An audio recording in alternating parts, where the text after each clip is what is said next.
இன்றைக்கு நாம் தியானிக்க இருக்கிற வசனம் சங்கீதம் 5ஆம் அதிகாரம் 3வது வசனம். கர்த்தாவே, காலையிலே என் சத்தத்தை கேட்டருள்வீர், காலையிலே உமக்கு நேரே வந்து ஆயத்தமாகி காத்திருப்பேன். இங்கே சங்கீதக்காரன் தாவீது கர்த்தரை நோக்கி விண்ணப்பத்தை வைக்கவும், கர்த்தரை தேடுகிறதற்கும், அவர் சத்தத்தை கேட்கவும், அவர் வார்த்தைக்காக அவர் காத்திருக்கிறார் இல்லையா? அதுதான் காலையிலேயே அவர் ஆயத்தமாகி வந்து தேவன் சமூகத்திலே அவர் காத்திருப்பாராம். அவருடைய வார்த்தைகளுக்கு, கர்த்தாவே என் வார்த்தைகளுக்கும் செவி கொடும், என் தியானத்தை நீங்கள் கவனித்தருளும். நான் உம்மிடத்தில் விண்ணப்பத்தை வைக்கிறேன், அந்த விண்ணப்பத்தை நீர் கேட்டு என் வேண்டுதலின் சத்தத்தை நீர் கேட்டருளுன்னு சொல்லி தாவீது கர்த்தரை நோக்கி இந்த விண்ணப்பத்தை வைக்கிறத பார்க்குறோம். அப்போ அதிகாலையிலே கர்த்தரை எப்போ நம்ம தேடணும்னா அதிகாலையில் தேடணும். தேவனை கண்டடையத்தக்க சமயத்தில் அவரை தேடுங்கள், அப்பொழுது அவர் உங்களுக்கு தென்படுவார்னே வசனம் சொல்லுது.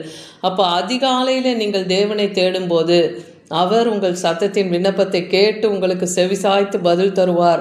சங்கீதக்காரன் 119 147 சொல்லுகிறத பாருங்க. அதிகாலையில் நான் எழுந்து சத்தமிட்டேன், உம்முடைய வசனத்துக்கு காத்திருக்கிறேன், உமது வசனத்தை தியானிக்கும்படி குறித்த ஜாமத்துக்கு முன்பாகவே என் கண்கள் விழித்து கொள்ளும்.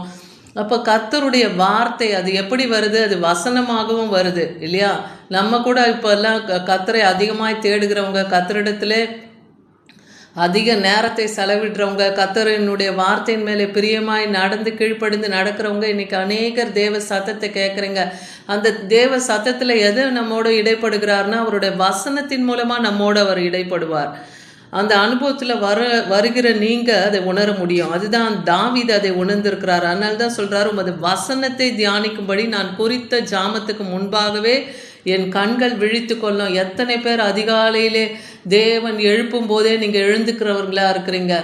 ஏன்னா அவர் நம்மை தட்டி எழுப்புகிறவர் இல்லையா? நம்மை அவர் பெயர் சொல்லி அழைக்கிற தேவன். அவர் இன்றைக்கும் ஜீவனுள்ள தேவனாக இருக்கிறார். அப்படி தேவன் அதிகாலையில் நமக்கு விழிப்பை கொடுக்கும் போதே நாம் எழுந்து அவரை துதிக்கணும், அவரை தியானிக்கணும், அவர் வசனங்களை நாம் தியானிக்கணும்.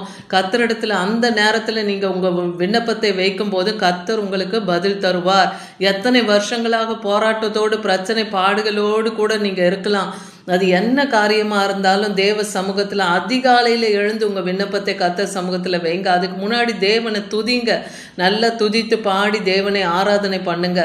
அதுக்கப்புறம் உங்கள் விண்ணப்பத்தை நீங்கள் வைங்க. அப்போ கர்த்தர் உங்கள் ஜபத்தை கேட்பார். உங்கள் ஜபத்துக்கு தேவன் உங்கள் விண்ணப்பத்துக்கும் பதில் தருவார். சங்கீதம் 88:13 பாருங்க, நானோ கர்த்தாவே உம்மை நோக்கி கூப்பிடுகிறேன், காலையிலே என் விண்ணப்பம் உமக்கு முன்பாக வரும்னு தாவீது சொல்கிறார்.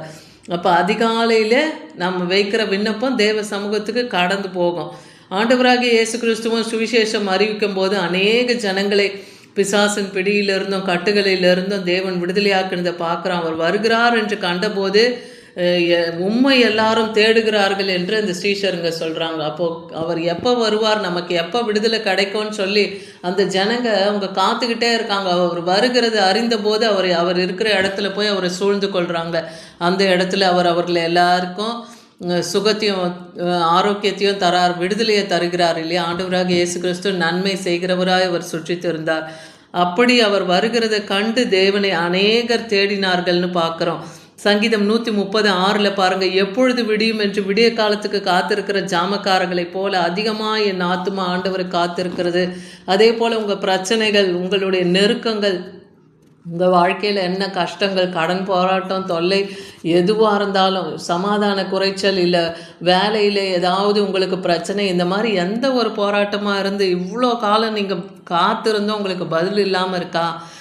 எப்படி ஜாமக்காரர்கள் வந்து எப்பொழுது பொழுது விடியும் என்று காத்திருப்பாங்க? ஏன்னா அவங்க இரவு முழுதும் விழித்து காவல் காக்கிறவங்களா இருக்கிறாங்க. அதுபோல் நீங்கள் விழித்திருந்து எத்தனையோ காலமாக உங்கள் விண்ணப்பத்தை வைத்து பதில் வராமல் இருக்கலாம். ஆனால் கர்த்தர் அதிக காத்திருத்தல் இருதயத்தை இழைக்க பண்ணும், விரும்பினது வரும்போதோ ஜீவ விருட்சம் போல் இருக்கும் என்றே வேதவசனம் சொல்லுது. அப்போ உங்கள் விரும்புகிறது, நீங்கள் எதை விரும்புகிறீர்களோ அதை தர தேவனும் வாஞ்சியாக தான் இருக்கிறாரு.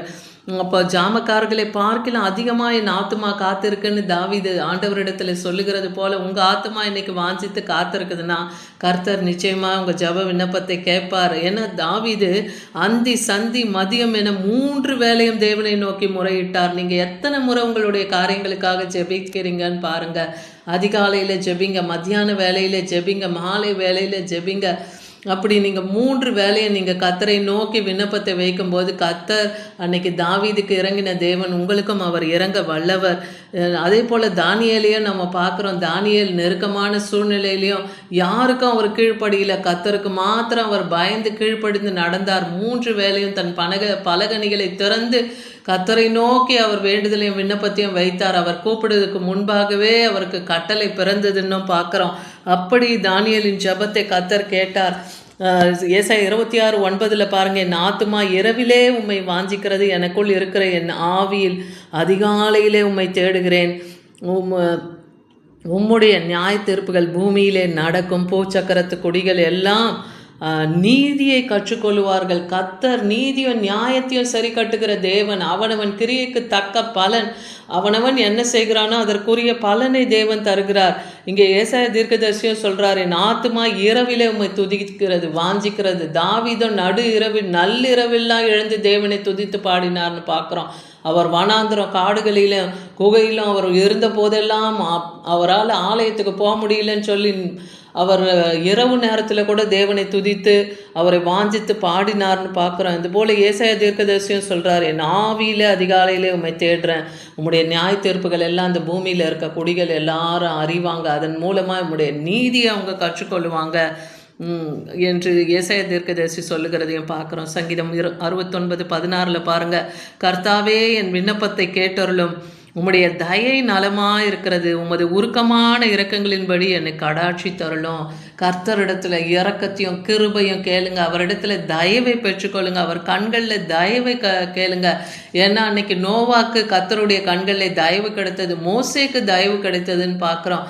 இப்படி தேவன் அநேகருக்கு நம்ம வேதாகமத்திலே செம்மையாய் வாழ்ந்து போனவர்களுடைய முடிவை பாருங்கள், அது எப்படி சமாதானமாக இருக்கிறது என்று. அவர்களை நோக்கி உங்களுடைய வாழ்க்கையும் கொண்டு போங்க. அவர்கள் எப்படி உண்மையும் உத்தமும் நீதியும் நடந்து கொண்டாங்க இல்லையா, விசுவாசத்தில் உறுதியாக இருந்தாங்கன்னு பார்க்குறோம். அப்போ அவர்களுடைய வாழ்க்கையின் முடிவு சமாதானமாக இருந்தது போல தேவன் இன்றைக்கும் உங்களுடைய வாழ்க்கையும் சமாதானமாய் வைப்பார்.